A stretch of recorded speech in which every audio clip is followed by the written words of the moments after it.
hongeye turatomboye bana b'Imana kuba duhamagana Nyagasani kugira ngo dukize ku mpuhwe ze. Ku izina ry'Imana Data na Mwana Roho Mutagatifu, amen. Amahoro bana b'Imana, ni muhumure, Imana iradukunda, ije kutugera neza kuri iki cyumweru cya karindwi cya Pasika, ubwo duhimbaza umunsi mukuru wa Ascension, none tariki ya mbere Kamena 2025. Dore amasomo agiye kutwegereza Imana. Isomo rya mbere niryo mu gitabo cy'ibyakozwe n'intumwa, umutwe wa mbere umurongo wa mbere kugeza ku wa 11. Teofili we, mu gitabo cyanjye cya mbere nanditse ibyo Yezu yakoze n'ibyo yigishije byose, kuva mu ntangiriro kugera ubwo ajyanywe mu ijuru, amaze guha intumwa yari yaritoreye amabwiriza ye, abigirishije Roho Mutagatifu. Ni nawe yari yiyeretse nyuma y'ibabara rye ari muzima, abihamya akoresheje ibimenyetso byinshi. Nuko ababonekera mu minsi 40 abaganirira iby'ingoma y'Imana. Igihe yariho asangira nabo, abategeka ko batazatirimuka i Yerusalemu, ahubwo ko bazategerereza iby'Imana Data yasezeranye. Arababwira ati, ni nabyo mwanyumvanye, ngo Yohani yabatirishije amazi, naho mwebwe muzabatirizwa muri Roho Mutagatifu nyuma y'iminsi mikeya. Nuko bakaba bateraniye hamwe, maze baramubaza bati, Nyagasani, ubu se niho ugiye kubyutsa ingoma y'Isiraheli? Arabasubiza ati, si mwebwe mugenewe kumenya ibihe n'amagingo Data yageneye ubutegetsi bwe bwite, ahubwo mugiye guhabwa imbaraga za Roho Mutagatifu zabazamo, bityo muzambera abahamya i Yerusalemu, muri Yudeya yose no muri Samariya, ndetse no kugera ku mpera y'isi. Amaze kuvuga atyo, azamurwa mu ijuru bamureba, maze igicu kiramukingiriza, ntibongera kumubona. Uko bagahanze amaso ejuru, Yezu amaze kugenda, babona abantu babiri bambaye imyambaro yererana bahagaze iruhande rwabo. Barababaza bati, yemwe bagabo b'i Galileya, ni iki kibahagaritse aho mureba mu ijuru? Yezu wavanywemo akajya mu ijuru, azaza nk'uko mumubonye ajya mu ijuru. Iryo ni ijambo ry'Imana. Zaburi ya 47, Imana izamutse bayiha impundu, Uhoraho azamutse avugirizwa impanda. Miryango mwese nimukome yombi, musingize Imana mu murwa w'ibyishimo, kuko Uhoraho Umusumba byose ari ruterabwoba, akaba umwami w'igihangange ku isi yose. Imana izamutse bayiha impundu, Uhoraho azamutse avugirwa n'impanda. Nimucurangire Uhoraho, nimucurange, nimucurangire umwami wacu, nimucurange, kuko Imana ariyo mwami w'isi yose. Nimucurange mwimaze mu byamamaze. Uhoraho ni umwami ugenga amahanga, Imana itetse ku ntebe yayo yuje ubutungane. Imana izamutse bayiha impundu, Uhoraho azamutse avugizwa n'impanda. Isomo rya kabiri ni mu baruwa yandikiwe Abahebureyi, umutwe wa 9 umurongo 24 kugeza ku 28, n'umutwe wa 10 umurongo 19 kugeza ku 23. Bavandimwe, Kristo ntiyinjiye mu ngoro yubatswe n'abantu yacaga amarenga y'ingoro y'ukuri, ahubwo yatashye mu ijuru ubwaryo, kugira ngo aduhagarire ubungubu imbere y'Imana. Kandi ntiyagombaga kwitamba ubwe inshuro nyinshi, nk'uko umuherezabitambo mukuru yinjiranaga buri mwaka ahatagatifu rwose amaraso ataraye. Iyo biba ibyo, Kristo aba yaragombye kubabara inshuro nyinshi kuva isi ikiremwa. Mu by'ukuri yahingutse rimwe rizima ibihe byuzurijwe, kugira ngo icyaha gihanagurishe igitambo cye. Nk'uko kandi umuntu wese yagenewe gupfa rimwe rizima, nyuma agacirwa urubanza, ni nako Kristo yatuweho igitambo rimwe rizima, kugira ngo avaneho ibyaha by'abantu batabarika. Nyuma akazaza ubwa kabiri, bitagifite amahuriro n'icyaha, azaniye uburokorwe abamutegereje bose. Kuri ubwo buryo bavandimwe, dufite ubwizere buhagije bwo kuzataha mu ngoro ntagatifu, tubikesheje amaraso ya Kristo. Yaduhangiye inzira nshya kandi nyabuzima ihinguranya umubambiko, aribyo kuvuga umubiri we. Tukaba ubu dufite umuherezabitambo uhebuje uyobora inzu y'Imana. Nitumwegera rero umutima ugororotse n'ukwemera guhamye, dufite umutima wakijijwe inkeke yose y'icyaha, n'umubiri wuhagijwe amazi asukuye.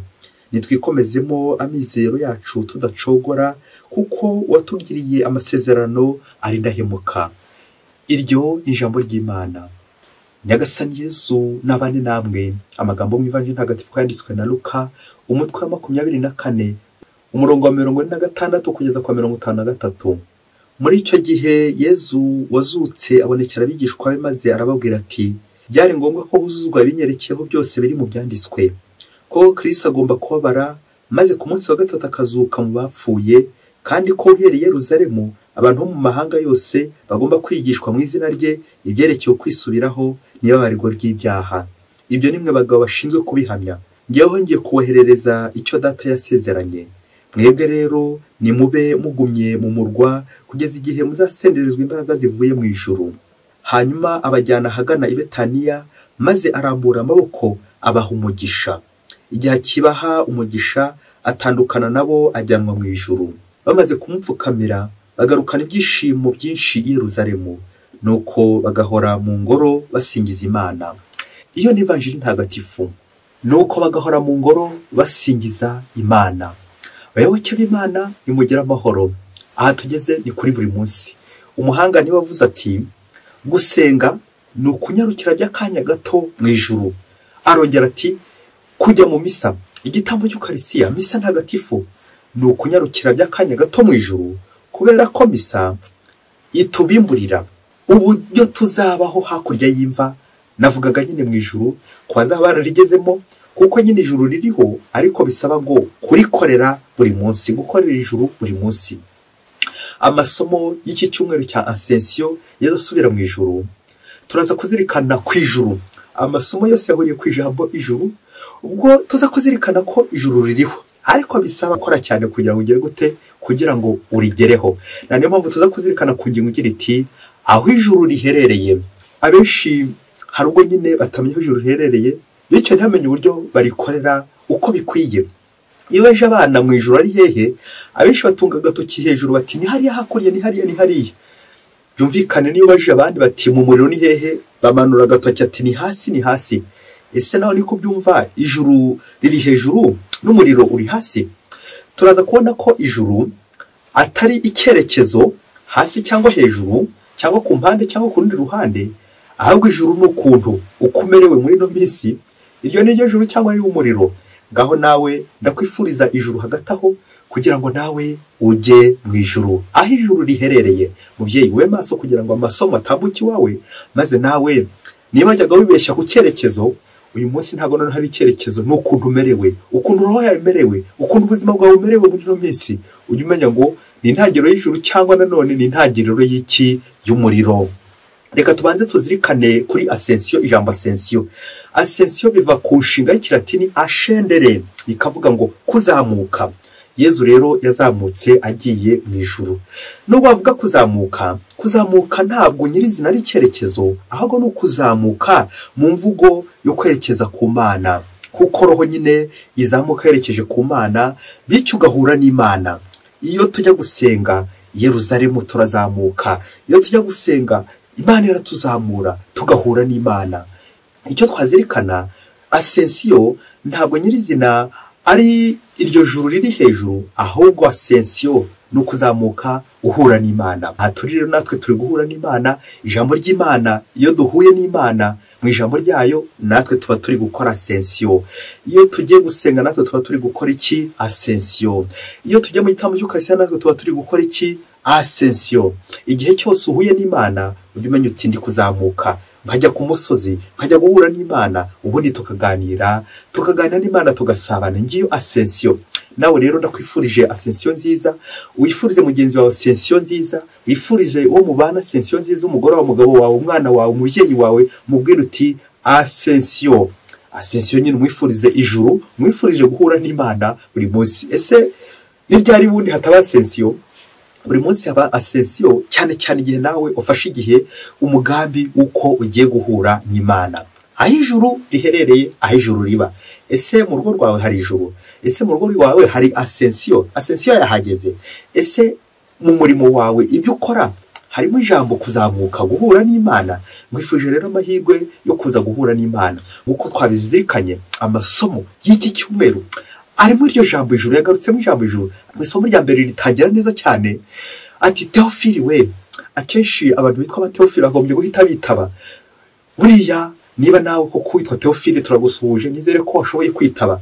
Wowe ushoboye kwitaba kugira ngo Nyagasani kurangira aho ijuru riherereye. Theophile bivuga ni ijambo ry'ikigereki rivuga ngo Theos Philos, bikavuga ngo inshuti y'Imana, ami de Dieu, inshuti y'Imana. Theos Imana, Philos gukunda, inshuti y'Imana. twese tuba inshuti z'Imana igihe cyose turi kwitegura iki, turi kwitegura ijuru, twarabaye intumwa z'Imana, twarakoreye Imana, nuko rero tukaba turi abana b'Imana, inshuti z'Imana. Ese nawe uri Theophile, uri inshuti y'Imana? Ba Theophile turabasuhuje. Ntabyo nko kubona Theophile wanga Imana, ntabyo nko kubona Theophile utajya usenga, ntabyo nko kubona Theophile utazi n'umuryango kiza aho uherereye, nta byago nk'ibyo ngibyo. Ba Theophile we uze kwikiriza nawe niba uri inshuti y'Imana. Natwe tuba ba Theophile igihe cyose turi kwegera Imana, igihe cyose turi kuzamuka dusanga Imana, kuko n'umuririmbyi waza yadushishikarije ati Imana izamutse bayiha imbundu, uhora azamutse avugirwa n'impanda. Amen, amen, amen. Iyo twagiye gusenga duhura n'Imana, iyo twagiye mu ngoro y'Imana duhura n'Imana, tukazamurwa natwe mu ijuru. Ascension nziza. Isomo rya kabiri twazirikanye riratwibutsa Yezu umuherezabitambo mukuru, wa wundi wamanutse aje munsi kugira ngo atwitangire. Yezu wapfuye ariko Yezu wazutse, Yezu yazamutse asubira mu ijuru kwa se. Rero Yezu adukuriraho ibyaha byacu mu gitambo kimwe rukumbi atura, kuko atuzamura. Ngiyo ya misa tuba turimo hamwe na Yezu, ngiyo ya misa Yezu yongera kwitanga kugira ngo twese agera gute atuzamure. Ngiriyo ryajuru igihe cyose turi mu misa burya ijuru tuba turi ijuru tuba twaritangiye, kuko tuba turi guhura n'Imana tuzamuka. Muvyeyi, misa ugiha agaciro, igitambo cya misa ujye ugitura ko kumva uri mu ijuru, ukumva uri gushyikirana n'Imana. Nta kindi rero ijuru ntabwo ari igihe tuzazamukiye cyagiye tuzaza twapfuye, ahubwo n'igihe cyose cyo gushyikirana n'Imana. Igihe cyose uzaba gushyikirana n'Imana uzavuga uti nageze mu ijuru, kuko ijuru nyine naho nyine Imana iri, nuko gushyikirana n'Imana. Ese uracyashyikirana n'Imana? Ivanjiri mu munsi nayo iratubwira Yezu nyuma yuko amaze kubonekera abigishwa b'igihe kirekire, ngo hanyuma ajyana abigishwa be ahagana i Betaniya, ngo maze arambura amaboko abaha umugisha. Ngo igihe kibaho umugisha ngo atandukana nabo ajyanwa mu ijuru. Amen, amen, amen. Ngo Yezu wapfuye, ngo Yezu wazutse, ariko Yezu yasubiye hehe? Mu ijuru. Yicara iburyo bw'Imana Data, yicara hahandi yahoze. Yezu asubira mu ijuru, dusaba inema yo kwifuza kuzajya mu ijuru. Nawe rero uragira icyifuzo no munsi cyo kuzajya mu ijuru. Ese ijuru ujye urikorera? Ese ijuru urarizi? Ese ijuru iwawe ririyo? Ese ijuru watangiye kuryitegura? Ijuru ririho, ariko bidusaba gukora cyane kugira ngo tugere gute dushobore kuryitegura. Abahakanyi benshi bakunze kugenderera ahangaha kuvuga to Kiliziya Gatolika ibintu by'ijuru, ibintu by'umuriro ni ibintu yihimbahimbiye, ntabwo ibyo bibaho. Mubyeyi, ijuru ririho, bidusaba gukora cyane, kuvunika, dukorera Imana, dukora neza. Burya umuntu ukora neza wese aravunika. Kuvunika turi hano ku isi kugira ngo tuzagere mu bwami bw'ijuru. Ndifuza kugaruka ku minsi 40 Ascension, uba ku munsi wa 40 Yezu amaze kuzuka. Ese 40 bivuga iki? Kuki ari iminsi 40 bavuga, kuki atari 10, kuki atari 20, kuki atari 5, kuki atari umunsi ngubundi? Impamvu y'iminsi 40 ya Ascension ni yihe Yezu amaze kuzuka? Tujya kubona impamvu 6 ziza kugufasha neza kumva Ascension neza. Iyi minsi 40 impamvu yayo, icyambere twazirikana nuko Yezu amaze kuzuka ntabwo yagiye nko mu nguni zo mu busitani bwa Yerusalemu muri Galileya, ngo yagiye nko kwihishayo wenda akagumayo ari aho hantu bamuzana nk'ibiryo, akagumayo ari nk'icyo gihe. Iyo 40 Yezu yayimaze ari gutembera nkaho muri ubwo busitani. Ahubwo icya kabiri igisobanuro nyirizina cya 40 nkuko tukunze kwibona muri Bibiliya, ni igihe gihagije. Igihe gihagije cyo kwisubiraho, igihe gihagije cyo kubona Imana, igihe gihagije cyo gusanga Imana. Igihe cy'igisobanuro nyirizina cya Ascension ntabwo ari ukubara kuva kuri 1, 2, 3, 4, 5 kugeza kuri 40, ahubwo nicyo gihe gihagije Yezu amara ari kugira gute, ari kubonekera be. Nawe urimo. Icya gatatu twazirikana kuri Ascension ni igihe nanone gihagije cya meditation, cyo kuzirikana. Iminsi 40 Kiliziya ihitamo kuyikoresha kugira ngo abantu barusheho guha agaciro ijambo ry'Imana. Yezu arabonekeye, ubwabyo ukabizirikanaho. Yabonekeye Mariya Magdalena ukabizirikanaho, yabonekeye Thomas ukabizirikanaho, yabonekeye intumwa zose ukabizirikanaho, yabonekeye Petero ukabizirikanaho, yabonekeye abigishwa b'Emawusi ukabizirikanaho. Utyo uko ugenda ubizirikanaho, niko nyine Imana iri kugenda iza mu buzima bwacu, kuzirikana buri kanya, kuzirikana urugendo Imana ikora natwe. Ngiryo ikindi gisobanuro cya ascension ni ukugenda tuzirikana ku mabera matagatifu, amabera y'Imana tukazirikana igihe kirekire, tugafata umwanya muremure wo kugenda tubizirikanaho. Dore ko ijambo ry'Imana rimwe naringiye kuvuga ushobora kuzirikana umwaka wose. Icyangwa twazirikana kuri ascension iminsi 40 yose igihe kirekire Kiliziya yashyizeho ni ukudahushura iby'Imana, nta gushura amabera matagatifu. Buri gihe cyose tukayazirikana, ibara ryo gucungwa kwacu, ibara ryo kwigira umuntu kwa jambo. Imana yigize umuntu, hanyuma akatwitangira Yezu Kristo, agapfa ariko akazuka, akaba ari mu ijuru. Iryo bara rirakomeye, ntabwo ari uguhushura, ahubwo ni ukurizikana igihe kiregire, igihe gihagije. Twega abantu nitwe Imana ibikorera, kuko imbere y'Imana, Imana ntabwo igira umunsi, ntabwo igira isegonda, ahubwo twega abantu nitwe bigirira akamaro ufata igihe kirekire turi kuzirikana kuri amabera matagatifu. Icya gatanu twazirikana nicyo gihe gihagije Yezu amara ari kubonekera be. Yezu wapfuye, Yezu akazuka, akamara igihe gihagije ari gukubonekera, nanjye ari kumbonekera, kugira ngo mumenye by'ukuri, nzamubere umuhamya. Icya gatandatu twazirikana nuko nyine ijuru atari uko Yezu yagiye mu ijuru. Yezu ntabwo yasize ngo agende asigarira aho ngaho. N'ubundi n'igihe Yezu apfuye, Imana ari gukomeza gukora. N'ubundi igihe Yezu azamutse mu ijuru, n'ubundi Imana ikomeza kuguma ku isi, iguma iri aho ngaho nyine mu isi iri gukora. Rero hari igihe abantu bivuga ngo Yezu asubiye mu ijuru, ngo haca mu myanya myinshi cyane igihe kirekire Roho Mutagatifu ataraza. N'ubundi Yezu yagiye, Roho Mutagatifu ahita agira gute, ahita aza ako kanya. Kuko by'Imana twebwe dushobora kubiha igihe kirekire, ariko Imana yo ishobora no gukora ku masegonda. Niyo mpamvu rero benshi banemeza ko Yezu nyuma yo kuzuka umunsi wose yawumaze nyine ari kubonekera abigishwa be, ariko bishoboke ko ku mugoroba aribwo azamutse agiye mu ijuru. Niyo mpamvu rero wowe nanjye tutakomeza twibanda ngo iminsi 40 ngo nyine niho nanjye zazamuka agiye mu ijuru, ahubwo igihe cyose ujye umenya ngo Yezu ari kumwe nawe. Yezu ntabwo agenda ngo azamuke birangire, n'ubundi akomeza kugenda ari ku isi, ari kumwe n'abantu, ari kumwe natwe. Sinzabasiga nk'imfubyi, nzabohereza umuvugizi Roho Mutagatifu. N'ubundi Yezu ntabwo yagiye ngo nagenda yigumira ngiyo, ahubwo n'ubundi agumye kuduhuzaho ijisho, kuko Imana nta na rimwe igisiba mu buzima bwacu. Usibye twe dushaka gusiba Imana iwacu, ariko nta na rimwe Imana yo ishobora gusiba mu buzima bwacu, kuko buri gihe yose ihuri kumwe natwe. Cyo bikora nge nawe, hari igihe duhunga Imana, ariko ubundi Imana yakubye ko iri kumwe natwe kandi iradukunda bihebuje. Ngiryo rero ijuru, ngiryo rero ascension, nicyo gihe uri kumwe n'Imana. Umunsi umwe hirya kure cyane muri Afurika, ngo umugabo umwe ngo akundaga gusenga, ariko agasengera n'abantu, akabahanura n'ibizaza, akabasengera, akabahishurira nuko bizamera. Igihe kimwe kiza kugera ubwo yasengeraga abantu koko ibitangaza bikagaragara, abantu bagafashwa. Ngo rero yarafite icyumba abantu bajyaga bazamo, ubundi bagataha bakijwe, bagataha babonye ibisubizo. Ubwo abagore babuze urubyaro bakagenda bakajya gusenga, abakobwa batarabona abagabo nabo bakagenda, babagabo nyine bo mu Galileya, abakobwa bajyari wabo bose bakagenda. Nuko abantu baza gushyiraho akabazo bati, ariko ubundi kuki ari abagore gusa tubona bashishikariye kujya gusenga hariya muri cya cyumba? Kisubiza bati, n'ubundi abagore nibo bafite devotion, niba kenshi bakurwa n'iby'Imana, akenshi n'ubundi nibubona bavunagurika. Nuko abantu benshi bakomeza kubyibazaho, bamwe rero bakabipinga ati n'umuteka mutwe ntacyo azatumarira.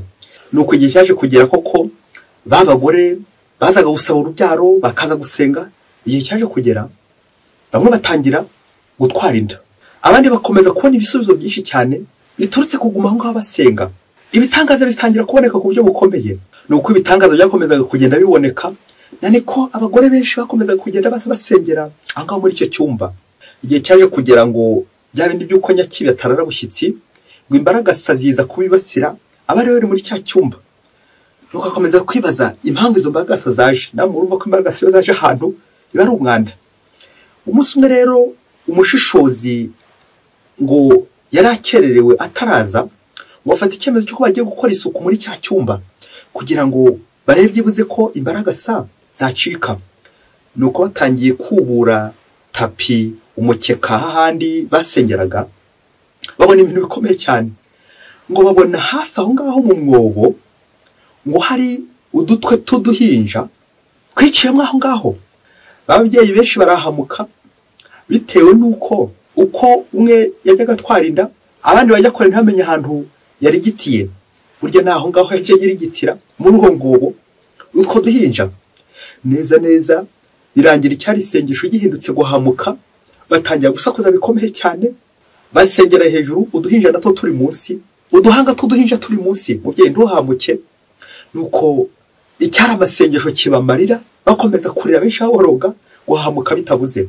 Nibwo nyuma y'iryo hahamuka ryahuruje abantu benshi, abantu muri uko gace baje kujya bashishoza kuri ya mpamvu babona ari abagore gusa bajya mu cyumba aho ngaho ntibajyane n'abagabo babo.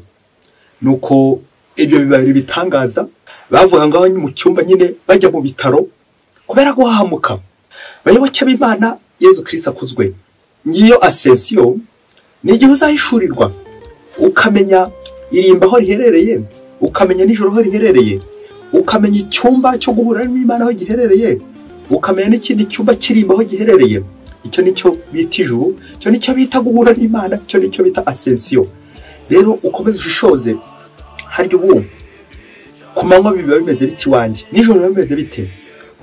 Abantu benshi bakunze gukorera Imana ku manywa, ukaririmba, ugahogomba, ugasenga, ugahanura bikomeye cyane ku manywa, ariko igihe ugeze nijoro ubigeze ute?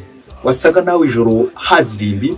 Ijoro abenshi nibo baroga, ijoro abenshi niho basambana, mu ijoro abenshi niho basinda, mu ijoro abenshi niho bagira ingeso nyinshi cyane mbi, mu ijoro ahenshi niho tugira intumbi, mu ijoro ahenshi niho twica, mu ijoro ahenshi niho bica. Ugasanga intumbi zirambitse muzi wawe. Nuko nibwo uzasanga bamwe muri etaje yabo basengeramo, bagasenga, bagahura n'Imana hejuru, ariko munsi hari iki? Munsi hari irimbi, munsi hari uduhinja bakocoye, munsi hari uduhanga tw'uduhinja. Kubera iki? Ya masengesho y'urudaca ngo turahura n'Imana, turaganira n'Imana, turasenga, ariko turi gusenyuka hagati aho ngaho. Ni kangahe ujya usenga ushushanya Imana? Ni kangahe ujya usenga ukabeshya Imana? Ijoro ririho n'umuriro uriho. Abantu benshi tubabona bari gusenga, ariko kizakubwira umuntu wasenze wahuye na Nyagasani nuko azahinduka, ubuzima bwe buzahinduka. Nawe kizakubwira umuntu udasenga, udahura na Nyagasani, ubuzima bwe buzabuhindanye. Ubuzima guhindana kera kabaye, rero nibwo bizisobanura. Reka dusoreze ku bintu bibiri nk'incamake y'uno munsi wa session. Umenya aho ijuru riherereye, umenya naho umuriro uherereye. Iyo bavuze umuriro, umuriro ni ahantu hose habuze Imana, ni ahantu shitani ari kuyobora, law satan renye. Aho ngaho niho nyine hari umuriro. Bene aho ngaho nyine haba hari intumbi, uduhinja, abantu bose bagira nabi, abo bose niho bagiye baroha muri ako gatebo, abahita nyine umuriro. Muyobozi umaze kuroha uduhinja tungaye. Navugaga mu muriro mwirimbi ryawe. Hari abantu benshi bafite uduhinja bagiye bagarika iyo ngiyo, abantu wishe, abantu bagiriye nabi, utwo duhanga tw'utwo duhinja. Uwo ngo ni umuriro, uwo ni umuriro wawe. Umuriro ni ahabuze Imana, nawe ijuru ni ahantu hari Imana, nawe ugiye renye, aho Imana itegeka, aho Imana igenga. Hano uzasanga abantu bakora neza ibikorwa by'urukundo, bitangira abandi, usenga nyine isengesho ryawe rikaza kugaragazwa n'ibikorwa byiza ukora, rya sengesho rihindura. Naho umuriro uzaguhindanya, mu gihe ijuru ryo rizaguhindura. Ngwifurije kuzajya mu ijuru, ngwifurije guhura n'Imana, ngwifurije ko ibikorwa ukora byaba ari ibintu bigaragaza ko uhura n'Imana, uzamuka, uhura n'Imana, uri mu ijuru, uri kwitegura ijuru. Mwese mbifurije ascension nziza, kuzajya mu ijuru. Mwese Imana ibahe umugisha. Imana Data na Mwana na Roho Mutagatifu. Amen. Ari Yesu Mukuru wa Diyosezi ya Cyangugu.